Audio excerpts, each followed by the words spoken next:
안녕하세요. 얼마 전에 쓸데없는 짐덩어리를 다른 사람에게 떠넘기고 드디어 홀가분해진 30대의 평범한 돌싱녀입니다. 결혼을 하고서 마냥 행복하게만 사는 여자는 아마 없을 거라고 생각해요. 알게 모르게 가지고 있는 비밀도 있을 것이고 숨기고 싶은 것도 있을 수 있죠. 남들에게는 항상 잘 사는 것처럼 보이고 싶지만 사실 다른 사람 도움을 받아서라도 벗어나고 싶은 상황도 있기 마련이잖아요. 저는 친정의 도움을 통해 정신 나간 집구석에서 탈출할 수 있었던 사람이에요. 그리고 그런 제 탈출 과정을 다른 분들과도 나누고자 이렇게 사연글을 쓰고 있죠. 저는 대학을 정말 관심이 하나도 없던 곳으로 갔거든요. 제 특기를 살릴 수 있는 전공도 아니었고요. 그래서 졸업하고서도 갈피를 못 잡고 이것저것 다른 일에 손을 댔죠. 그렇게 이리저리 전전하다 남편과 만났고 3년의 연애 끝에 결혼을 하게 됐죠. 결혼 당시에는 20대 후반 젊은 나이였고요. 남편은 평범한 회사원으로 저와 나이 차는 좀 있어요. 사실 결혼할 때까지 고민이 많았어요. 남편이 분가를 못하는 상황이라고 했었거든요. 결혼을 하면 우리 집에 들어와서 살아야 한다. 그리고 하던 일은 그만둬야 할지도 모른다. 이렇게 말했죠. 다만 몇 년 동안 열심히 돈 모아서 가능하면 분가할 거라고 이야기했기 때문에 솔직히 그것만 믿고 결혼을 한 거였어요. 그런데 세상 일이 다 마음대로 되지는 않더군요. 막상 결혼을 하고 보니 많은 것들이 달라졌어요. 결혼 전에는 다정했던 시모가 할 줄 아는 게 아무것도 없냐며 짜증만 냈고 잘해주던 남편도 점점 소원해지는 걸 느끼게 됐거든요. 결혼한 지 3년이 지났을 무렵 시집살이가 너무 고되어 남편에게 물었죠. 여보, 우리 분가는 언제 하는 거야? 나 너무 힘들어. 돈을 모으고는 있어? 나도 열심히 모으는 중이야. 재촉하지 좀 마. 돈이 그렇게 쉽게 모여? 지금 이 집에 사람이 몇 명인지 알아? 사람 넷에 일하는 사람은 나뿐이야. 그러니 당연히 돈이 안 모일 수밖에 없지. 그럼 내가 일이라도 하면 되지. 아, 그게 가능한 일이라고 생각해? 너 일하면 아픈 우리 아버지는 누가 봐줘? 우리 엄마 병원은 누가 데리고 다니냐고. 어려도 제발 생각 좀 하고 살아라. 어? 매번 이런 식이었죠. 돈이 없다며 분가를 못한다고 하고 그래서 내가 돈 벌겠다고 하면 집안일은 누가 하냐고 버럭 소리치고 솔직히 이때쯤에는 남편의 말이 진짜인지 믿기 어려울 정도였어요.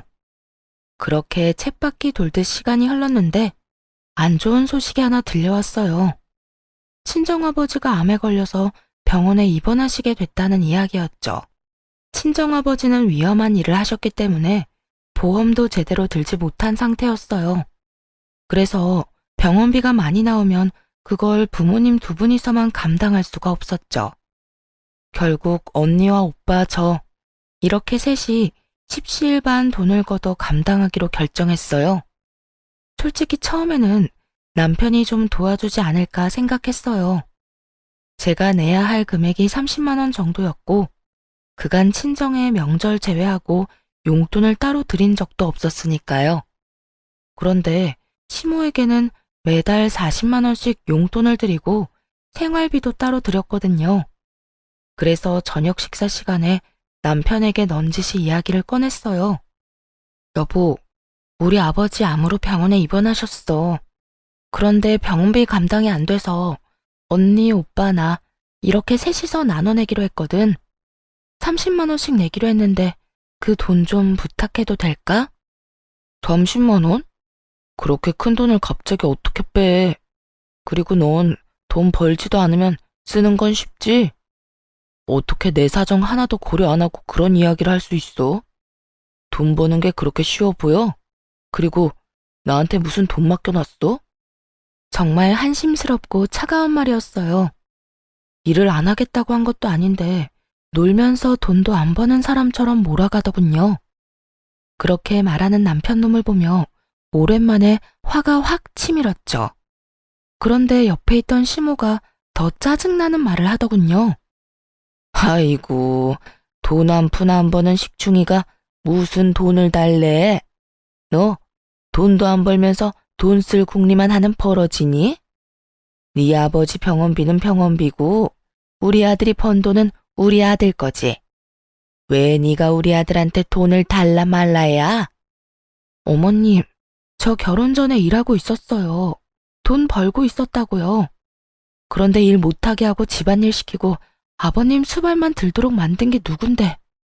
어머님이랑 당신이잖아. 해달라는 대로 했으면 내가 원하는 것도 들어줘야지. 먹여주고 재워주는데 그런 일도 안 하면 그게 사람이야? 그리고 네가 일해봐야 얼마나 벌어? 하반끈도 짧은 게 고작 200만 원 벌어왔으면서 그걸로 유세는? 그 돈 버느니 우리 집에서 일하고 수발드는 게 훨씬 낫지. 그게 왜 훨씬 나아요? 지금 아버지가 아픈데 돈 한 푼도 못 받는 신세인데. 그리고 제가 집안일에 수발만 들어요? 아가씨는 어떻고요? 매번 집에 와서 애나 보라고 시키고 자기는 놀러 나가고, 나갔다 오면 자기는 손이 없나 발이 없나 반말로 물이나 가져오라고 소리나 치고, 두 눈 부릅뜨고 더럽다며 청소나 하라고 시켜먹기나 하고. 제가 며느리이긴 해요. 이게 식모살이지 요즘 어떤 며느리가 이렇게 살아요. 더 이상은 못하겠어요. 나도 이제 일하러 나갈 거예요. 무슨 말을 해도 너 왜 우리가 괴롭힌 것처럼 말을 해? 그런 건 다 며느리가 하는 일이야. 싫다고 피해갈 수 있는 것도 아니고. 그게 고가오면 결혼을 하지 말았어야지. 요즘에 차라리 결혼하지 말 걸 절실히 후회하고 있거든요. 어쨌든 내일부터 일자리 알아보러 다닐 거니까 그렇게 알고 계세요. 처음으로 그 사람들에게 크게 반항하고 방으로 들어가 취업 준비부터 했어요. 동네 마트에서 캐셔를 하더라도 지금 이 현실보다는 더 낫겠다는 생각이 들었죠. 일했는데도 안 들어주면 강제로라도 일할 생각이었고요. 그때 남편이 들어오더니 코웃음을 치더군요. 내일부터 일자리 알아보러 다닌다고? 그게 그렇게 쉬운 것 같아? 돈 버는 게 쉬운 일 같냐고. 그리고 너 일하면서 집안일하는 게 얼마나 힘든지 모르지? 내가 너를 위해서 다 그렇게 하자고 한 건데 결국 고생길로 걸어 들어가는구나. 굳이 옆에서 이렇게 빈정대더라니까요. 어이가 없었어요. 저까지 일을 하면 당연히 집안일은 둘이서 같이 해야 하는 거죠. 마누라가 돈을 못 벌어서 아픈 장인어른 병원비 줄 돈도 아깝다고 했잖아요. 그러니까 직접 돈을 벌겠다는데 여전히 자기는 집안일을 안 하겠다는 뉘앙스로 완전히 남일 말하듯 이야기하는 걸 들으니 열불이 나더군요. 내가 일 시작하면 당신도 집안일 해야지. 왜 나만 해? 이제 나는 내 선에서 할 수 있는 만큼만 집안일 할 거야. 그리고 공부해서 돈 많이 버는 직장 들어갈 거라고. 다 늙어서 그게 되겠냐? 그리고 난 평생 부엌에 들어가 본 적도 없고 손에 물 묻힌 적도 없어. 그러니까 어차피 다 네 일이 될 거야. 혼자 알아서 잘해봐. 그러고는 태연스레 자기 할 일을 하더군요. 너무나 화가 나고 오기가 생겼어요. 어떻게든 남편 눈보다 더 돈을 잘 버는 직장에 들어가 떵떵거려야겠다고 생각했죠. 하지만 공부를 하려면 시간이 필요했고 학원에 다니려면 돈도 필요했어요. 물론 제게는 둘 다 없었고요. 게다가 그 다음날 학원을 알아보려고 나가려니 시모가 저를 붙잡더군요. 그러고는 아주 비웃으며 말했어요. 네가 할 줄 아는 게 뭐가 있어? 그럴 시간에 집안일이나 꼼꼼하게 해. 너 이렇게 선 넘는 것도 내가 봐주는 거야. 나 오늘 모임에 다녀올 동안 시아버지나 좀 봐드려라. 그러면서 후다닥 놀러 가버리고 또 어느 날은 신호와 함께 사라지고 그러더군요. 제가 아무리 직장을 가지고 싶다고는 하나 이렇게 아무것도 못하는 뇌졸중 환자를 홀로 둘 만큼 나쁜 인간은 아니거든요. 결국 시부 수발드느라 시간을 다 뺏기고 놀다가 늦게 들어온 시모 때문에 열받고 하루하루 그런 나날이 반복되었어요. 결국 이 답답함을 견디지 못하고 친정엄마에게 말했죠. 엄마, 공부하고 하고 싶은데 시댁에서는 도움을 하나도 안 줘. 나더러 네가 뭘 할 수 있겠냐고. 그럴 시간에 시아버지 수발이나 들라고 하는데 진짜 미치고 팔짝 뛰겠어. 게다가 더 열받는 건 시어머니가 매번 시아버지랑 나만 두고 집을 나간다는 거야. 내가 아무 데도 못 가게. 진짜 미치겠어. 에휴, 우리 딸, 네가 고생이 많다. 시집살이라는 게 그렇지. 나는 너 결혼하면서 그 집에 들어가 산다고 했을 때부터 느낌이 별로 안 좋았어. 한번 그렇게 살기 시작하면 분가가 쉽지 않거든. 그 상태가 편해지면 아무도 놓아주려고 하지 않을 테니까. 그러면 엄마가 좀 도와줄까? 네가 아무리 말해도 안 듣는다면 내가 사위한테 이야기하는 방법도 있지. 엄마가? 그렇게 해주면 나야 좋지. 그런데 어떻게 할 건데? 그런 대화를 나누고 그날 저녁 식사 시간에 남편에게로 전화가 왔어요. 발신이는 당연히 친정엄마였죠. 저는 아무것도 모르는 척하고 있었어요. 그래, 이서방, 나야. 다른 게 아니라 이번에 자네 장인이 병원에 입원했단 소식은 들었지? 네, 장모님. 들었습니다. 죄송합니다. 저희도 식구가 많은데 버는 돈은 한정적이라. 병원비는 드리기 어려울 것 같다고 와이프에게 말해두었어요. 자네 형님이랑 처형이 막내만 돈 못 낸 거에 대해 불만이 상당히 많아. 다들 힘든 처지에 그쪽만 유별나게 군다고. 그래서 내가 일을 하겠다고 했어. 나라도 나가서 돈을 벌어야 병원비가 충당이 될 것 같아서. 대신 내가 일하러 가면 자네 장인이 혼자 남게 되거든. 그러니까 그동안만이라도 우리 딸이 아버지 병수발 들도록 해줄 수 있겠나? 그것까지 어렵다고 하면 우리 딸에게 일을 시켜서라도 돈을 받아낼 참이야. 그 이야기를 듣는데 남편놈 미간에 주름이 생기더군요. 돈을 주느냐 마누라의 노동력을 주느냐, 자기 나름대로는 참 힘든 결정이었겠죠. 돈을 주면 자기 식구들이 쓸 돈이 부족해질 거고, 저를 주면 시댁에서 일할 사람이 없어질 테니까요. 그러면 시모가 싫어할 가능성이 100%였죠. 하지만 장모가 직접 전화를 해서 어쩔 수 없이 자기가 직접 일하러 가겠다고 하며 형님과 처형까지 들먹이니 남편도 답을 안 할 수는 없었어요. 그러면 일하시는 날짜부터 이 사람 보내겠습니다. 아휴, 고맙네. 안 그래도 남편만 두고 이 늙은 몸 이끌고 일하러 가는 게 부담스러웠는데 딸이라도 와서 간병해준다면 나도 마음 놓고 일할 수 있겠어. 그렇게 통화가 마무리되자 남편 놈이 인상을 팍 쓰고는 저한테 그러더군요. 장모님, 언제부터 일하러 가신대? 아마 내일 당장 가신다는 것 같던데. 그럼 내일부터 나 아버지가 입원해 계신 병원에 갈게. 아니, 네가 어딜 가? 너 여기서 네 시아버지 수발 들어야지. 우리 집안일도 해야 하고. 어머니, 당분간은 이 사람 집에 못 있어요. 장인어른이 입원해 계시는데 자식들이 병원비로 30만 원씩 걷자고 했나 봐요. 근데 와이프가 일을 안 하니까 저더러 달라고 했는데 못 준다고 했거든요. 그랬더니 장모님이 일을 하러 가신다네요. 그러면서 장인어른 돌볼 사람 없다고 이 사람 불러서 간병시키시겠대요. 아휴, 그래도 이렇게 갑자기. 우리는 준비가 하나도 안 됐는데. 시모가 난색을 표하기는 했지만 결국에는 저를 보내줘야 했어요. 돈을 주지 않을 거면 딸이라도 보내달란 말이 아무래도 남편에게 먹힌 것 같았죠. 그렇게 저는 친정아버지가 계신 병원으로 갔어요. 네 언니랑 오빠가 돈 더 내기로 했어. 너 힘들게 사는 거 다 아는데 괜히 부담 주고 싶지 않다고 하더라.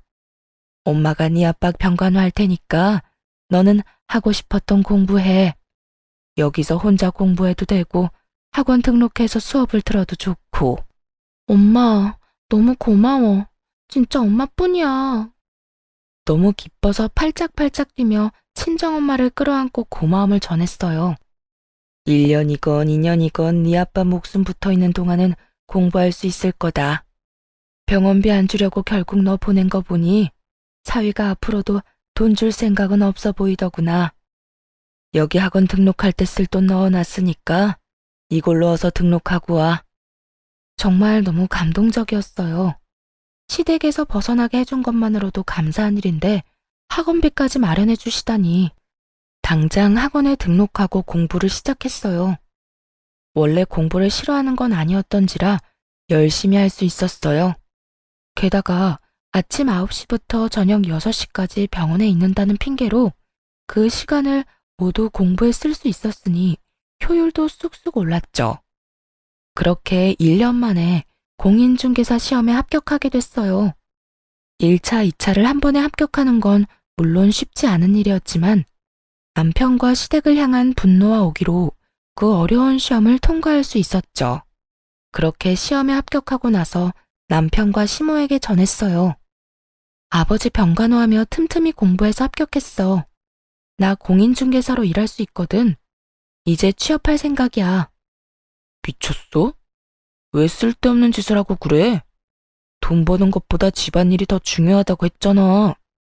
너 설마 이러려고 장인어른 병간호하겠다고 했던 거야? 지금 내 인생에 돈 버는 것보다 중요한 건 없어. 우리 아빠 아플 때 나한테 일도 안 한다고 하면서 돈 한 푼 안 준 사람이 누군데? 당신이 내 상황이었어도 그런 식으로 이야기했을까? 나는 그 이야기 들을 때 정말 더럽고 치사하다고만 생각했거든? 아, 시집 와서 돈도 못 벌면 친정에 도움도 제대로 못 주겠구나. 그 생각하면서 오기로 시험에 합격한 거라고. 나도 이제 내 돈 벌어서 친정에 당당히 도움 줄 거야. 그럼 아픈 우리 아버지는 누가 돌봐? 당신이 보면 되겠네. 무려 4년 넘게 내가 수발들었어. 당신 아버지가 아픈 건 당신이 알아서 할 일이지. 직접 못하겠으면 돈으로 사람 사서 쓰든가. 당신 그런 쪽으로 계산 잘하잖아. 아냐? 그리고 이제 난 내 아버지만 건사할 생각이라 당신 아버지한테 신경 쓸 틈이 없어. 와, 이게 네 진심이었어? 너 진짜 불효라는 게 뭔지 잘 알려주는 사람이네. 네 아버지만 소중하고 내 아버지는 소중하지 않다. 당신 아버지가 소중하지 않았으면 4년이나 넘게 수발들었겠어? 그리고 불효를 저지르는 건 넌데 왜 내가 욕을 얻어먹어야 해? 당신이야말로 불효자 그 자체 아니야? 아픈 아버지를 마누라한테 맡겨놓기만 하면 다라고 생각하고 있는 건 아니지? 그걸 사람들이 뭐라고 하는지 알아?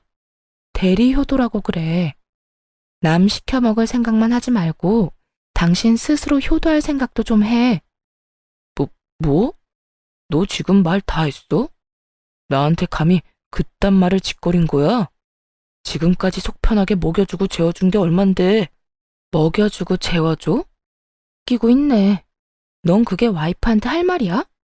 먹여주고 재워주는 대신 죽어라 일 시킬 거면 그게 식모살이랑 뭐가 달라. 차라리 가정부가 더 낫겠다. 돈이라도 받지. 먹여주고 재워준다는 명목하에 돈 한 푼 안 주고 식모살이 시켜놓고는 이제 와서 뭐? 당신이 대체 뭘 해줬는데 이렇게 당당해?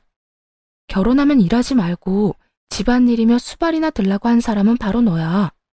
그래놓고 재워주고 먹여준 걸로 생색이란 생색을 다 떨어? 웃기지 마. 눈앞에 보이는 게 하나도 없었어요. 시험 합격이라는 추진력을 얻어 자신감이 가득 찬 상태였거든요. 정말 그 전부터 하고 싶었던 말을 다 했던 것 같아요. 이 상황을 깨부셔야 어떻게든 진전이 있을 거라 생각했거든요. 그런데 밖에서 저와 남편의 실랑이를 다 들었는지 시모가 갑자기 방으로 들어와 난리를 쳤어요. 얘 말하는 것 좀 봐라. 이제 돈 좀 벌 거라고 아예 유세를 떠내. 내가 왜 여태 너한테 일 못하게 한 줄 아니? 이럴까봐 그런 거였어. 어쭙지 않게 번 돈 다 친정에 갖다 바칠까봐. 우리가 너한테 해준 게 얼만데 왜 그 돈을 다 친정에만 주려고 하는 거냐? 당연히 네가 버는 돈의 반은 우리 거지. 저 세상 논리를 펼치며 제가 번 돈의 지분이 자신들에게도 있다는 시무를 보고 너무나 어이가 없어서 할 말을 잃어버리고 말았어요. 말을 잇지 못하고 있자 시모가 아주 기세등등해서 그러더군요. 우리한테 돈 다 줄 거 아니면 일하지 마. 아니면 네가 번 돈으로 그동안 못하는 집안일 책임져야지. 네 시아버지 돌볼 간병인도 고용해야 하고 요리해주고 청소해줄 사람도 구해야 하고 너 때문에 못하는 거니까 네 돈으로 해야 할 거 아니냐. 그거 다 해결하기 전에는 일하러 못 간다. 네가 없으니 다 못하는 일 맞잖니? 집안일 할 사람이 없는데. 왜 집안일 할 사람이 없어요? 집에서 제일 하는 일 없는 사람이 하면 되죠. 너 지금 이 늙은이한테 일 시키려고 하는 거냐? 어떻게 그런 짓을 할 수가 있어? 솔직히 집에서 하는 일 없으시잖아요. 사부작 왔다 갔다 하며 청소, 빨래, 요리해두는 거 일도 아니죠. 그리고 맞벌이하는 부부들은요, 보통 집안일을 나눠서 해요. 둘 다 돈 버니까 집안일도 나눠서. 아시겠어요? 제가 돈도 벌고 집안일도 다 할 거면 결혼은 왜 했겠어요? 차라리 혼자서 속 편하게 살지. 대화를 할수록 이 상황이 비정상이라는 걸 깨닫게 됐어요. 웬만하면 결혼 생활을 유지해야겠다고 생각한 것도 잘못됐다는 걸 알게 됐죠. 이건 평범한 상황이 아니었고 정말 이혼을 해야만 하는 상황이었으니까요. 며느리를 이따위로 취급하는 시댁에서 더 이상 살 필요가 있을까 싶었어요. 게다가 이제는 돈을 마련할 수 있는 최소한의 자격도 생겼잖아요. 그걸 생각하니 없던 용기도 막 솟더라고요. 말을 한마디도 안 지는구나. 너 못 나간다. 밖으로 못 나가. 강경한 제 모습에 시모는 문고리를 잡고 못 나가도록 막아버리더군요. 이에 지지 않고 시모의 손가락을 하나하나 떼어가며 말했어요. 내가 왜 이딴 취급받으면서 당신들하고 살아야 하는 건지 모르겠어. 우리 이혼하자. 나 당신이랑 그리고 당신의 가족이랑 더는 못 살 것 같아. 여보, 무슨 소리야. 이혼은 무슨 이혼? 우리가 왜 이혼을 해? 이제 일 좀 시작한다고 막 들떠서 그렇지? 그거 한때야. 나중에 거품이라는 걸 알게 될 거라고. 거품이든 뭐든 난 더는 이렇게 못 살아. 5년 동안 이 집에서 식모살이 하며 산 것도 진짜 대단하다고 생각하거든? 그러니까 제발 이혼 좀 해줘. 나 이런 데서 시달리다 죽기 싫으니까. 그렇게 소리를 빽 지르고 친정으로 와버렸어요. 짐들을 다 놔두고 왔지만 나중에 몰래 가서 가져올 생각이었고요. 시댁에서 나와 가장 먼저 한 일은 변호사를 만나는 일이었어요. 그리고 바로 이혼 소송을 접수했죠. 그날 저녁 시모에게서 전화가 계속해서 오더군요. 전화를 안 받으니 그 다음에는 문자까지 왔어요. 이혼은 무슨 이혼이냐. 내 눈에 흙이 들어가도 이혼은 안 된다. 너는 죽어도 이 집 귀신이다 등등. 이런 무시무시한 문자를 많이도 보내더군요. 참 웃겼어요. 묵묵히 일만 하던 식모가 이제 자기 살 길 찾아 떠나려니 이렇게 앞길 막으려는 사람이 많은가 보다 싶었죠. 시간이 흐르고 남편과의 이혼, 그리고 새로운 직장에 적응하기 등 그런 것들로 하루하루가 굉장히 버겁고 힘든 상황이 되었어요.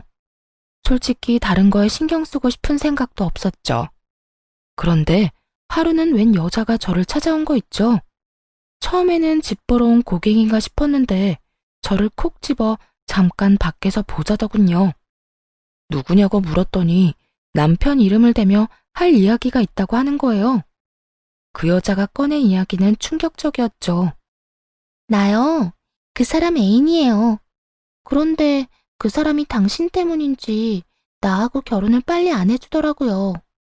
이혼을 한다고 했는데 어떻게 됐는지 이야기도 안 해주고. 그래서 그 사람 등 떠밀어주려고 당신 만나러 온 거예요. 우리를 위해서 빨리 이혼해주면 안 될까요? 뜬금없이 등장해서는 정말 기세등등한 상간녀였어요. 저는 남편에게 상간녀가 있는 줄도 몰랐거든요. 이혼을 결정하고 나서는 신경 쓸 겨를도 없었으니까요. 그 전에는 시험 공부 때문에 바빠서 눈치도 못 챘고요. 솔직히 처음에는 화가 엄청 났거든요. 아픈 장인에게 줄 병원비는 없으면서 여자한테 쓸 돈은 많나 하는 생각 때문에요. 이혼을 결심하기 전이었다면 계속해서 화나고 열받았을 텐데 남편 측이 이혼을 안 해주고 있는 이 상황에서는 무척이나 환영할 만한 등장이었죠. 솔직하게 말해서 제 입장에서는 막을 이유가 전혀 없잖아요. 나 대신 그 지옥불에 스스로 들어가겠다는 용감한 여인을 말이에요. 누가 봐도 제가 그 사람이랑 더 잘 어울려요. 그리고 그 사람이 저한테 쓴 돈도 어마어마하고요. 저는 사랑하지 않으면 그렇게 못한다고 생각하거든요. 남편의 어디가 좋아서 결혼하려고 하시는 건지 물어봐도 되나요? 우선은 돈을 잘 벌잖아요. 그리고 저한테 잘 쓰기도 하고. 무엇보다 잘해주니까 여자로서 마음이 혹할 수밖에 없죠. 그거면 끝 아닌가? 듣자 하니 와이프한테는 돈도 잘 안 쓰고 잘해주지도 않는다고 하던데. 솔직히 그러니까 지금 그런 꼴로 다니시는 거겠죠. 저는 그 사람이 명품 가방도 선물해주거든요. 상간녀가 들고 있는 가방은 정말 몇백만 원짜리 명품 가방이었어요. 그걸 보고도 화가 나기는커녕 도리어 차분해졌죠. 그래, 이 사람한테 모든 걸 넘기자. 사실 그 생각만 들었거든요. 좋네요. 그럼 그쪽이 그 사람 가지세요. 저는 딱히 이제 필요 없거든요. 저한테는 돈 쓰기 싫어하는데 당신한테는 잘만 쓴다니 다행이네요. 그런데 대신 이거 하나는 알아둬요. 난 당신한테도 위자료 받을 거예요. 상간녀 위자료 청구 소송 알죠? 그 사람이 유부남인 거 알고 당신이 먼저 찾아와서 이혼해달라고 말했으니까요. 나는 이제 더 이상 그 사람하고의 관계에서 손해보는 짓은 안 하고 싶거든요. 뭐, 맘대로 해요. 어차피 그 위자료도 그 사람이 내줄 거니까. 난 이렇게 해도 저렇게 해도 상관없어요. 자신만만한 상간녀 모습을 보며 너무 웃겼죠. 자기가 가려는 길이 가시밭길인 걸 알고 있는 걸까요? 아니, 알았다면 찾아와서 이런 좋은 제안을 하진 않았겠죠. 서로 헤어지기 전에 마지막으로 물었어요. 그거 말고 저한테 할 말 있어요? 그 사람 월급이 얼마 정도인지 알아요? 그건 왜요? 당신한테는 돈 많이 쓴다면서요. 그럼 많이 벌겠지. 나한테 한 달에 100만 원씩 꼬박꼬박 주긴 했거든요. 그런데 월급이 얼만지는 절대 이야기를 안 해주더라고요. 그러니까 궁금하잖아요. 얼마나 벌길래 내 연녀한테 그만큼이나 돈을 주나 싶고. 설레발치며 김칫국 마시는 상간녀를 보고 속으로 남편에게 욕을 한바탕 했어요. 남편이 자기 월급은 300만 원밖에 안 된다고 했었거든요. 시댁에서 쓰는 돈의 규모를 보면 실제로도 딱 300만 원 정도 쓰고 있었고요. 그런데 알고 보니 실제 월급이 400만 원인 거잖아요. 저와 시모에게까지 월급을 줄여서 이야기한 거더군요. 솔직히 화내고 싶었지만 이제 앞으로는 볼 일 없는 인간이니 그냥 혼자서만 알고 있으려 했어요. 화나는 것과 별개로 상간녀와의 만남은 매우 유익한 시간이었어요. 그때 나눈 대화 덕분에 수월하게 이혼할 수 있었거든요. 배우자의 유책 사유를 밝히는 게 제 상황에서는 좀 애매했거든요. 법적으로 따지니 괴롭힘의 증거가 부족해서 좀 걱정스러웠는데 이렇게 떡하니 외도한다는 사실을 알려주는 사람이 나타나서 다행이었죠. 당연히 저한테 더 좋은 쪽으로 판결이 났고요. 결국 위자료의 재산 분할까지 살뜰하게 챙길 수 있는 건 다 챙겨서 이혼했어요.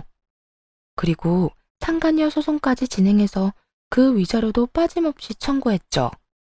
상간녀의 존재가 드러난 뒤에 남편놈이 시댁에 이야기를 했을 거라고 생각했어요. 불륜 때문에 남편놈이 이 이혼 소송에 저 지고 들어간 거니까요. 이에 대해 설명을 하려면 당연히 다 밝혔을 거라 생각했는데 시모에게 이야기조차 안 했더군요. 그리고 시댁에 상간녀가 들어갔다는 이야기도 없었고요. 그 사실을 어떻게 알았냐고요? 이혼 판결이 난 날 시댁집에 제 물건을 가지러 잠깐 들렀거든요. 솔직히 가져올 짐이 많지는 않았지만 버리기 아까운 물건들이 몇 개 있어서요. 그렇게 시댁에 들어갔더니 시모가 씩씩거리며 집안을 청소하고 있더군요. 그러고는 저를 보더니 폭발한 듯 화를 냈어요. 너 여기가 어디라고 와? 이혼했으면 얼굴도 들이밀지 말아야지. 내가 지금 너 대신 집안일 하느라 죽어나는 거 안 보이니? 며느리가 돼서 이거 하나 못하겠다고 이혼이나 하고 집 나가고. 잘하는 짓이다. 망할 것 같으니라고. 우리를 이렇게 물 먹여놓고 나가서 잘 살 수 있을 것 같아? 넌 나가자마자 망할 거야. 하는 일마다 다 재수가 없을 거라고. 이 천하의 재수없는 년아. 네네. 그런데 왜 어머님이 청소를 하고 계세요? 이 사람 내연녀 있는데요. 사귀는 사람 있어요. 몰래 바람 피운 여자. 그 여자가 이 집에 그렇게 들어오고 싶어 하던데 왜 안 왔나 모르겠네요. 그 여자한테 시키면 되잖아요. 뭐? 그런 여자가 있어? 너 왜 숨겼어? 그런 여자가 있으면 당장 데려와야지. 봐라. 너 같은 거 없어도 우리 집에 여자가 넘쳐난다. 우리 아들 마누라 자리를 탐내는 여자가 이렇게 많아. 어머니, 아직은 시기상조예요. 불러서 뭐 어쩌시려고요? 일단 나중에 좀 더 시간이 지난 뒤에 불러서. 그동안 내 어깨며 허리며 다 못 쓰게 되면 네가 책임질래? 난 이제 못한다. 힘들고 아파서 더는 못해. 며느리감이 있는데 왜 안 데려와? 일을 시키면 저처럼 도망갈까봐 남편 놈은 상간녀를 부르기 꺼리는 느낌이었어요. 하긴 그럴 가능성은 충분히 높았죠. 상간녀가 얌전히 집에서 일할 만한 관상은 아니었거든요. 돈 때문에 남편과 저를 하루빨리 찢어놓으려는 여자였는데 여기서 시모가 시키는 대로 일을 한다고? 절대로 그렇게는 못할 사람이에요. 그런데 남편이 상간녀를 안 데려오면 이야기가 진행이 안 되잖아요. 저도 내심 이 집안이 풍비박산 나는 거 보고 싶었거든요. 그래서 몰래 그 여자한테 문자 보냈어요. 남편놈 어머니가 당신 보고 싶어 하니까 당장 달려오라고요. 야무지게 지도도 첨부해서 말이죠.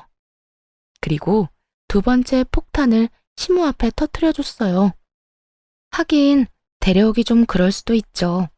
그 여자 데려오려면 월급 이야기도 솔직하게 해야 하니까요. 월급? 그게 무슨 소리야? 이 사람이 그동안 저랑 어머님 속이고 상간녀한테 매달 100만 원씩 줬대요. 세상에, 월급이 300인 줄 알았는데 400이더라고요. 그중에 100만 원이나 매달 내연녀한테 쓰다니 얼마나 통 큰 사람이에요. 어머니한테는 꼴랑 용돈 40만 원만 주던 사람이. 제 말에 정신이 획가닥 돌았는지 시모의 눈이 뒤집어지더군요. 이 미친놈이 여자한테 100만 원씩 줬다고? 야, 네가 진짜로 미쳤구나. 어떻게 집도 아니고 밖에다가 그렇게 돈을 뿌리고 다녀? 그래놓고 여태 돈 없다고 용돈을 40만 원만 줬어? 이 천하의 나쁜 놈 같으니라고. 너 엄마는 줄 돈 없다고 속이고 바람 피우는 년한테 돈 다 몰아준 거야? 시모도 화가 날 만하죠.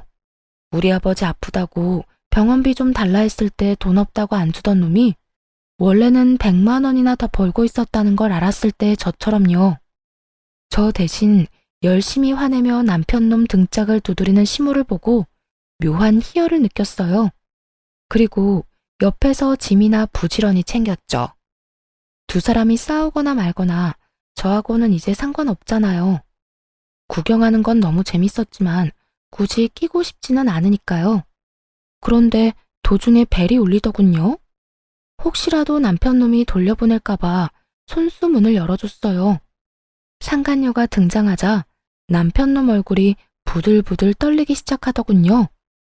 너 여기 왜 왔어? 내가 때 되면 부른다고 했잖아. 상간녀에게 한 소리 하려는 남편놈을 맞고 상간녀에게 웃으며 말했어요. 어머, 잘 오셨어요. 저도 이제 막 짐 다 싸서 나가는 길이거든요.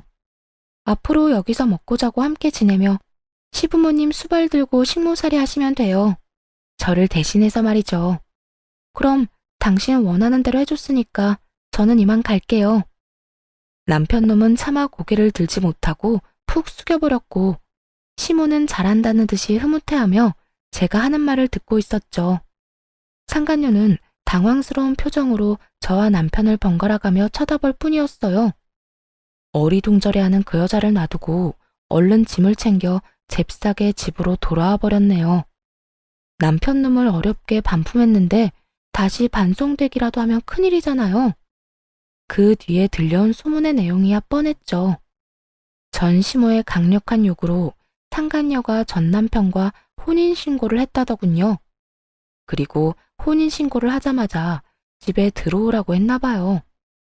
상간녀가 들어올 생각을 안 하니 전 시모가 시댁에 들어와야 인정하겠다고 했고요. 결국 전 남편과 전 시모의 요구에 상간녀는 시댁에 입성하게 됐죠. 사람이 같이 생활하다 보면 알잖아요. 그 집에 시부모님만 살았는지 아니면 저희 부부가 내내 같이 살았는지요. 분가하지 않고 지내야 한다는 사실에 상간녀가 제대로 놀랐나 봐요. 자기는 사기당한 거라고 전 남편에게 책임지라고 당장 분가하자고 난리를 쳤대요. 전 시모는 시모대로 집안일도 제대로 안 하는 며느리만 보면 떽떽거리다가 결국 지쳤는지 며느리 모시고는 못 산다며 아들을 들들 볶아댔다고 하더라고요. 그런데 더 웃긴 건 전 시모와 상간녀가 주도권 때문에 싸운 게 아니었다는 거예요. 사기 결혼 당했다고 생각한 상간녀는 돈이라도 왕창 뜯을 생각을 한 건지 결혼 후에도 전 남편에게 매달 100만 원씩 달라고 했대요. 전 남편 놈은 잡은 물고기한테는 밥 안 주는 것처럼 돈을 안 줬고요. 저한테 했던 말을 상간녀한테도 똑같이 했다고 들은 것 같아요. 집에만 있으면서 돈 쓸 데가 어디 있냐고요. 그런데 두 사람의 대화를 듣고 있던 전 시모가 뭐라고 했다는 줄 아세요? 살림 안 하는 며느리 대신 자기한테 그 돈 내놓으라며 아들 붙잡고 호소했다네요. 그러자 상간녀가 전 시모 머리채 붙잡고 늙은 노친네 운운하며 먼저 싸움을 걸었고 결국 전 시모도 상간녀의 머리를 쥐어잡으며 서로 피 터지게 싸웠다고 하더군요. 이게 다 상간녀 입에서 나온 이야기예요. 친구들, 지인들 할 것 없이 모든 사람에게 다 말하고 다니는 바람에 전 남편과 전 시모의 평판은 완전히 바닥을 쳤죠. 그 뒤로 조용하더니 어느 날 지인으로부터 전 시모의 근황을 들을 수 있었어요. 글쎄, 전 시모가 상간녀와 드자비를 한 뒤로 화병이 나서 드러누웠대요. 친정엄마에게서 그 이야기를 듣는데 얼마나 웃기던지 한참 배꼽 빠지게 웃었네요. 저는 이혼 후에 친정으로 들어갔어요. 아버지 병간호를 하며 틈틈이 일도 했죠. 그러나 이혼한 지 얼마 안 돼서 아버지는 돌아가셨어요. 그래도 병원에서 말했던 1년보다는 더 오래 사셨네요. 이혼을 하고 혼자 된 저를 많이 안타까워하셨지만 그 어느 때보다도 생기 있게 일하는 모습을 보시고는 마음 놓고 가셨답니다. 아버지가 돌아가신 뒤에는 유산을 조금 나눠받았어요. 거기에 재산 분할로 받은 돈과 위자료 그리고 상간녀 소송으로 받은 돈까지 합해서 저만의 작은 공인중개사 사무소를 개업했어요. 몇 년 만에 정신없이 일하니 그게 너무너무 재밌더라고요. 돈 버는 재미에 푹 빠져서 다른 건 생각도 안 났죠. 그런데 6개월쯤 지났을까요? 제 공인중개사 사무소에 전 시모와 전 남편이 떡하니 찾아왔더군요. 무슨 행패를 부리려 여기까지 왔나 싶어 신경이 곤두섰어요. 그러니 말이 곱게 나갈 수가 없었죠. 무슨 일로 찾아오셨어요? 여보. 전 남편 놈이 어이없게도 저를 여보라고 부르더군요. 상간녀랑 혼인신고했다는 사실을 다 알고 있는데도 말이죠. 죄송하지만 저한테는 남편이 없는데요. 얼마 전에 이혼했거든요. 미안해. 길게 할 말이 있는데 시간 괜찮아? 예약 손님 곧 오실 거니까 짧게 이야기해 주세요, 짧게. 갑자기 분위기를 잡으려는 전 남편의 말을 끊으며 최대한 짧게 말하라고 했어요. 길게 말하고 싶은 마음도 없었지만 일터에서 언성 높이고 싸우고 싶진 않았거든요. 그러는 순간 새 가게에 때가 묻은 기분이 들 것 같아서요. 저기, 제발 우리 집으로 다시 돌아와주면 안 될까? 당신이 하는 거 뭐든지 다 허락해주고 일하는 것도 막지 않을게. 그냥 집에 다시 돌아오기만 하면 돼. 정말 다른 건 바라는 거 하나도 없어. 당신 하자는 대로 다 할 수 있어. 아니, 갑자기 찾아와서 무슨 헛소리야? 여보세요. 우리 6개월 전에 이혼했어요. 아직 이혼 서류에 잉크도 다 안 말랐는데 갑자기 도대체 이게 무슨 짓이야. 혼자 잘 살고 있는 사람한테 갑자기 찾아와서. 당신이 없으니까 집이 잘 안 돌아가. 우리 집 지금 완전 엉망이야. 당신이 있었을 때가 제일 완벽했던 것 같아. 너무 어이가 없었어요. 저 하나 없다고 그 집이 안 돌아갈 리가 있나요? 그저 돈 쓰기 싫으니까 일이 다 막힌 거겠죠. 그 집에는 지금 공짜로 일해줄 사람이 없었나 봐요. 식모가 필요하면 돈을 주고 식모를 고용해. 왜 잘 사는 사람한테 와서 이딴 헛소리를 하는데? 난 당신하고 이렇게 노닥거릴 시간도 없는 사람이야. 아니면 당신 상간녀한테 시키든가. 혼인신고한 거 아니었어? 그 여자가 당신이랑 결혼한다고 하던데? 당신하고 살고 싶어서 나 찾아와서 이혼해달라고 한 그 여자한테 부탁하면 되지. 무상으로 집안일하고 시부 병수발 들어달라고. 그런데 대답한 건 전 남편이 아니었어요. 바로 전 시모였죠. 가만히 옆에서 듣고 있다가 상간녀 이야기가 나오자마자 버럭하더군요. 그 썩을 년 이야기 꺼내지도 마라. 그녀는 우리 집 돈 보고 들어온 거야. 분가해달라고 그 난리를 치는 통에 돈 모아서 분가해주겠다고 약속했는데 그 잠깐을 못 참고 도망갔지 뭐냐. 그런데 이 망할 년이 그냥 나간 것도 아니야. 내가 우리 윗대 어르신들한테 물려받은 폐물을 싹 다 가지고 도망갔더라. 게다가 그 폐물 들어있던 함 위에 뭐라고 적어놨는지 알아? 위자료. 이렇게 적혀있는데 그거 보는 순간 눈앞이 어찌나 노래지던지. 세상에 그게 어떤 물건인데? 그날 졸도할 뻔한 걸 생각하면 지금도 정신이 아찔할 정도야. 폐물 훔쳐가면서 위자료라니 너무 웃겼어요. 제 생각에 왠지 그건 상간녀가 제게 보내준 위자료일 것 같았어요. 웬일인지 전 남편 이름이 아닌 상간녀 이름으로 보냈더라고요.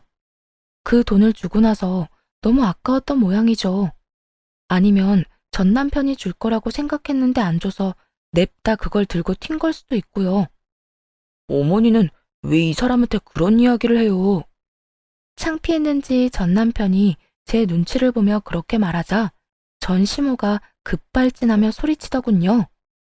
조강지 쳐버리고 잘 되는 놈 하나 못 봤어. 이게 다 바람 피운 네 탓이지. 아니, 아내가 이렇게 잘 될 줄 알았으면 이혼을 하지 말았어야지. 이혼할 건수조차 주지 말았어야지. 괜히 상간녀랑 바람 피운다고 헛짓거리하는 바람에 결국은 봐라. 재산 분할만 실컷 해주고 위자료까지 뜯겼지. 그것만이면 다행이게. 네가 어디서 되먹지도 못한 년 데려와서 이렇게 된 거 아니야. 일 잘하는 와이프 내보내고 미친년을 집안에 들였잖아. 네가 장인 병원비 30만 원만 안 아꼈어도 이럴 일 없었어. 으이그 등신 같은 놈. 저것도 자식이라고 내가 미역국은 왜 처먹었는지. 일 잘하던 식모 겸 며느리를 잃은 전 시모의 분노는 대단했어요. 그렇지만 아직도 모르는 게 하나 있더군요. 우리 부부는 언젠가는 깨질 사이였다는 거요. 일방적으로 한쪽만 착취당하는데 지속된다는 게 더 웃긴 거잖아요. 제가 언제까지 참을 거라고 생각했는지는 모르겠는데 아마 몇 달도 안 돼 폐물 들고 도망간 상간녀보다는 월등히 나아 보였나 보죠. 그러자 전 남편 놈도 화가 나는지 자기 엄마에게 큰 소리를 치더군요. 와이프를 식모처럼 부렸던 사람은 어머니잖아요. 사람 무시하고 모멸감까지 줬으면서 왜 저한테 책임 전가하시는데요? 그리고 그 여자 일도 그래요. 처음에 부르지 말자고 했잖아요. 시간을 들이자고. 그런데 뭐가 그렇게 급했는지 조금도 못 참고 불러들여서는 결국 보세요. 여자가 놀라서 도망갔잖아요. 요즘 세상에 시부모 수발 들면서 함께 사는 여자가 어딨어요? 저를 좋아해서 결혼해서 다 나가 떨어질 판이라고요. 하라고 하는 대로만 했으면 다 잘 풀렸을 텐데 어머니가 죄다 망친 거예요. 그리고 어머니가 집안일도 안 하겠다, 수발도 안 들겠다, 그러는 바람에 아버지 요양병원비며 생활비며 돈이 두세 배로 나가고 있다고요. 그런데 하는 것도 없는 주제 맨날 돈이나 달라고 하고. 양심이라는 게 있긴 해요? 두 사람이 싸우는 걸 듣는데 제 머리가 다 어질어질하더군요. 그래서 둘의 목소리가 더 커지기 전에 끼어들었어요. 남의 사업장에서 이러지 마시고 싸우시려면 밖에 나가서 싸우세요. 그리고 나간 김에 좀 꺼져 주시고요. 남 탓은 대체 왜 하시는 거예요? 둘 다 똑같이 잘못한 건 사실이잖아요. 당신은 우선 바람을 피우면 안 됐고, 우리 아버지 아플 때 조금이라도 돈을 썼다면 내가 이혼할 생각도 안 했겠지. 그리고 어머님도 마찬가지예요. 사람을 식모처럼 굴리더니 이제야 군말 없이 일해주던 며느리가 그리워졌나 본데 이미 버스 떠나도 한참 전에 떠났어요. 저는 사과받고 싶은 생각도 없고 그 지옥에 다시 돌아갈 생각은 추호도 없어요. 그러니까 그쪽 집안 문제들은 당신들이 알아서 하고 저하고 연결 짓지 마세요. 저요, 지금 이렇게 두 분하고 아무런 관련 없이 사는 것만으로도 행복하거든요. 여보, 나 아무렇게나 하는 말 아니야. 당신이랑 진짜 다시 잘해보고 싶어서 찾아온 거야. 어머니도 나랑 같은 마음이고. 우리 두 사람 다 당신한테 잘못한 거 잘 알아. 그러니까 이렇게 사과하고 용서받고자 하는 거야. 그래, 얘. 너만한 며느리도 없더라. 내가 그간 너무 몰라봤어. 돌아오면 진짜 뭐든 다 해주마, 응? 돌아갈 생각 조금도 없다고 말했잖아요. 영업방해로 신고하기 전에 당장 꺼지세요. 그리고 앞으로 집 팔 때나 집 살 때 제외하고는 여기 들르지 마시고요. 뭐 그럴 때도 웬만하면 다른 업장 이용해줬으면 좋겠네요. 그럼 안녕히 가세요. 다시 볼 일 없길 바랍니다. 그렇게 말하며 밀어냈더니 결국은 찍소리도 못하고 나가버리더군요. 그 인간들 하는 짓 보니 웃기지도 않았어요. 있을 때는 소중한 줄도 모르고 막대하다가 결국 다른 사람한테 뒤통수 얻어맞고 뒤늦게 찾아와 용서를 구하는 꼴이라니. 다시 저를 찾은 것도 순수한 의도는 아니었을 거예요. 혼자서 나름대로 돈도 잘 벌고 있는 것 같고 잘 구슬리면 예전처럼 일해줄 거라는 그릇된 믿음이 있었기에 온 거였겠죠. 하지만 이제는 예전의 제가 아니잖아요. 그때는 아무것도 모르고 하라는 대로 했지만 지금은 전혀 다르거든요. 저도 제 가치를 알고 제 인생을 위해 당당하게 주장하는 사람이 되었으니까요. 저를 찾아왔다 간 후에도 전 시모와 전 남편이 제정신 못 차리고 또 싸워서 동네 주민들 민원으로 경찰까지 출동했다고 하더군요. 죽이 척척 잘 맞던 모자가 결국에는 앙숙이 되어버렸으니 조만간 그들이 살던 집이 매물로 나올 것 같다는 생각이 들었어요.